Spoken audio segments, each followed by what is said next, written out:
Welcome back to Wall Again, where passion meets music, and Foo Fighters have released a new single. It's called Today's Song. It was released on the 2nd of July 2025.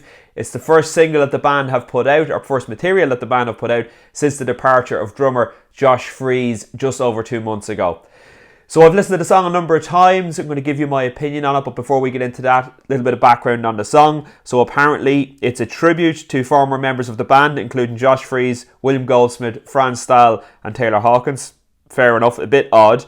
The artwork for the single was made by Harper Grohl, Dave Grohl's daughter, and it is the first new material since the band's album from 2023, But Here We Are. And it actually hasn't been confirmed whether this single will be on the band's new album whenever that may come out.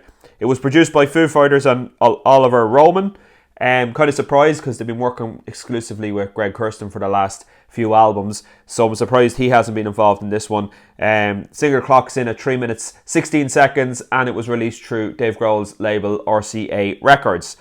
So yeah, I've had a listen to this song a lot over the last week, shall we say, just getting ready for this review, and I have to say it's well produced. It does sound good. Dave plays drums on this one, and yeah, there's unmistakable drum sound there, and the guitars sound nice and they're layered and everything else, but I just think it's a bit bland. It's in the same vein of the last few Foo Fighters albums, particularly the last one, which I thought, barring one or two songs, was a very bland album, very safe, radio friendly, and I think Foo Fighters are just at that stage in their career where they're not really willing to take the risks that they did in the past. And yeah, like they have, to be honest, I think their early stuff is brilliant in the 1990s. The debut album, The Colour and the Shape, all of that good stuff. And then There's Nothing Left to Lose as well. That was a fantastic album. And then I think as they moved into the 2000s, they kind of evolved their sound with albums like In Your Honour and Echo, Silence, Patience, Grace. But for me, 2011's Wasting Light is their best album. It was produced by Butch Vig, and it's all out, balls to the wall, heavy rock music, and I absolutely love it. But since then, it hasn't been great, to be honest, the output. We had Sonic Highways in 2014, which was mediocre at best. Then we had the Concrete and Gold album, which wasn't really that good. There was one or two good songs, but this is where Greg Kurstin started working with the band in production, and in my opinion, they moved from a rock band to a pop band at that point when he got involved. They released that album, Medicine at Midnight, I think it was, during COVID.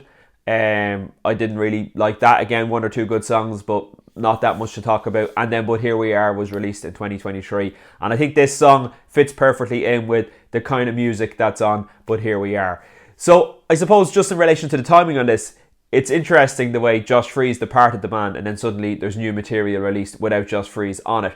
So maybe it was a case that they tried out Josh in the studio to try and record some drum parts, and it just didn't work out, and Dave decided, you know what, I'm going to record the drums myself, and we let you go and we get a drummer in. So maybe that's what happened. I don't know. It's all speculation at the moment, but I'm interested to see what the next few months are going to hold for Foo Fighters. They've obviously got a tour. I think they're playing in Japan, and then they'll probably introduce some new material, release new material, and then they'll have probably more dates coming up. I would say next year, next summer, they're probably going to have a big one where they tour the States and possibly Europe.